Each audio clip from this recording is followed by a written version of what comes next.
What's up, guys? This is Coach Grant with First Down Training, and today we're going to be breaking down some of Jerry Jeudy's best route running from this last Monday night game where he was here. We're going to be taking a look at two releases today and how he uses these releases to create some separation and get open on this route. We're going to be talking a lot about range, how smaller receivers can use it. Jeudy isn't really a smaller receiver, but it's going to tie into how smaller receivers could beat a physical DB, how you can create separation when you got to run a slant and when you got to run a dig against press when maybe sometimes they're giving you the inside lane or they're forcing you to the inside, taking away outside leverage, okay? And guys, if you're a receiver and you want to get better hands, you want to improve your catching ability, and you don't have a quarterback to throw you 100 balls a day, check out that link in the description. It says improve your hands in 30 days. Easiest way to stop dropping the ball. We give you hand-eye coordination drills, grip strengthening drills, and overall repetition drills. Hopefully get you guys on that soon. Will really help your game out. Let's get started. So first things first, going to be talking about this release. I'm sure you guys have all seen this before, but we're going to break it down. This is going to be very detailed. Now, first things first, Jeudy isn't thinking about all this stuff that I'm going to get into today, but this is stuff that you guys can think about while you're at practice, while you're working this on your own, while you're doing drill work,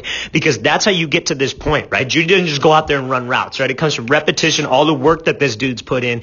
That's why he's such a talented route runner. Yes, naturally gifted 100%, but who isn't at this level? The work ethic is what separates you, right? So let's watch this thing full speed. So he's going to be playing in this range here. Now, this range is super important, and this ties into what I was talking about with a smaller receiver going against a more physical guy, okay? So now, when we're here and Jeudy comes off the line, this DB obviously is inside shade, right? So he's trying to force him to the outside. Okay, probably man coverage. So let's work my release. Let's work him outside. And now this release kind of takes some time, right? So this probably isn't something I would go with if I'm maybe the first three quarterbacks got to get it off the get right now. Maybe he's not getting as much pressure. I got some time to work. I could kind of close the gap with him and go. But Jeudy hangs out in this range where the DB has to make a decision, right? And look where Judy's eyes are. He's reading the DB. That's something that we got to be able to do. We guys got to understand what a DB's trying to accomplish, what he's going to try to do, right? So DBs are taught to get real physical with their hands and to watch these hips.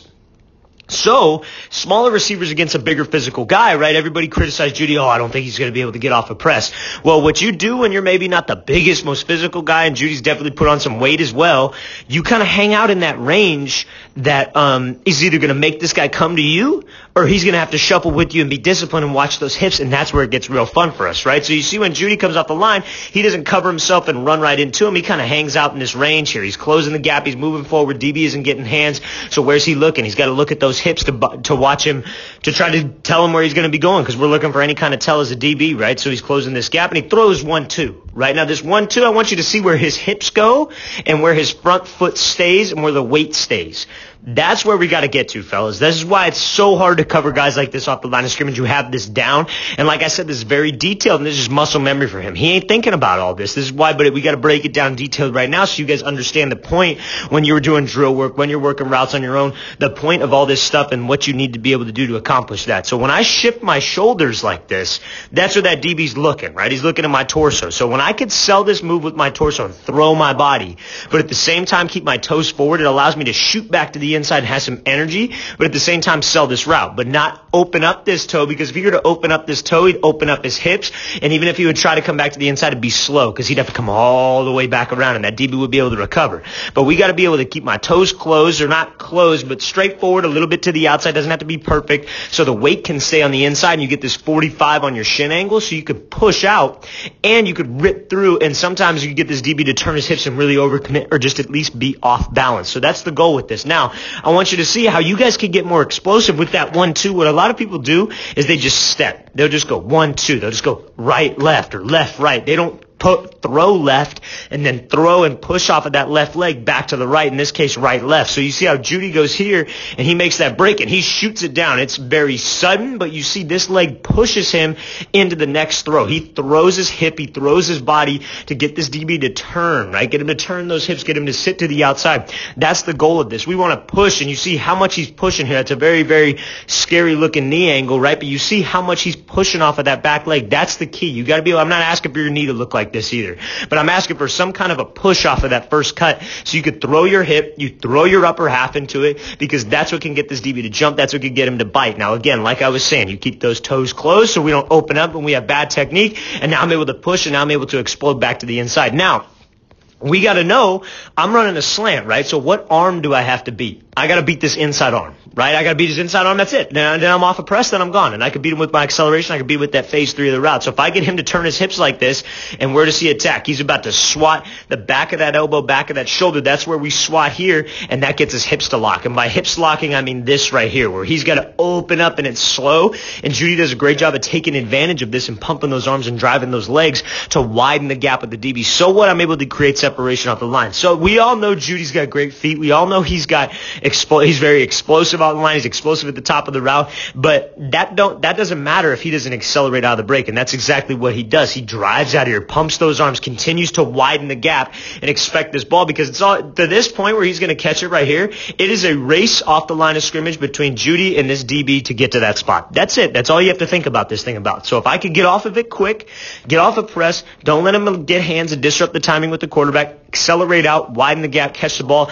I'm going to be able to do some damage. And you see Judy's very dangerous in space, and you see what he's able to do. Hit a cutback, burst up field, get some extra yards after the catch. That's a great job. Let's watch this thing full speed one more time. Great overall rep here by Jeudy. So he comes off here. And again, 1-2, throw that upper half, make sure we accelerate out. All right, so the next clip we're going to be looking at here, DB is going to be taking away outside leverage, so fine, so be it. We just got to be able to run a dig off of this thing. My bad, I let that thing play a little too far. So first step is DB wants to shoot to the outside. Okay, fine. He's giving me the inside. Let's take the inside. Let's not force an outside release. Let's just take the inside if that's what he gives to me, right? And you see Jeudy reading the DB, trying to get a feel for how he's going to play him, right? This is very similar to the last route that we were talking about, but I just wanted to touch on this because a lot of people struggle with the dig against man coverage. Sometimes it's probably like a two-man look because he's probably got safety help to the inside at least. Hell, they might even be double teaming him, right? So who knows? We don't know because we can't see the full angle of this, but the main thing is that he's giving away the inside. So let's take it. We got to be able to take this thing. So now let's say he had to run like an out. Let's say he had to run an out-breaking route. This is mainly why I wanted to talk about this. If this DB is coming to the outside here, and we can study this and we can be prepared for this situation with film study and knowing your opponent throughout every single week, you know, okay, that DB likes to play like this. They like to go a lot of two-man. They like to walk this guy down and press, so maybe they got too high safety, right? You guys got to understand these different kinds of situations that you're going to see. That's why film study is so important. That's why being a second quarterback on the field is so important, because you can be prepared for this and structure your routes accordingly and know what to work. That's why you guys work. When you guys go out there and work, or at least when I train my guys, I try to work on, and it gets to a point where you can't really do this because you work on so many different things, you don't want to confuse them. Try to introduce new technique every week, right? We review a lot of stuff, but we try to introduce new game every week because you got to be prepared for anything. You got to be prepared for any situation. So let's say we got to run it out. Like I was saying, he jumps outside. I still give him that 1-2, and let's take the inside release, and maybe I just snap it on a dime and break back underneath. Or maybe I work to restack and I give him a head fake. Or maybe he's playing this thing well and he's on my hip and I throw him by and I break back underneath. That's how we have a plan for it, right? If we got to run a dig and he jumps outside, I give him this 1-2, and you see again, he throws his upper half. He's quick with his upper half. He turns those hips. And again, where's his toes staying? And you see where the weight's shifted. So he can push back to the inside, create some energy, and then widen the gap. He bursts to the inside of the field and breaks it off on this dig. Great rider by Jeudy. Let's watch it again full speed one more time. Great release, great job being able to take what the DB gives him. Again, if you guys got an outside breaking route and you face this, no problem. Let's just trust it. And then same thing. If let's say we work this release and let's say we come off, we give him this little hesitation move and he stays to the inside here and he completely takes away the inside, don't force it. Just maybe give him that one jab. Maybe just give him this single jab and take off to the outside. He's hip to hip with you, you throw him by. We restack, maybe we give him a rocker step, whatever it is, but we have a plan for every situation at the top of the route. Okay, let's watch it full speed one more.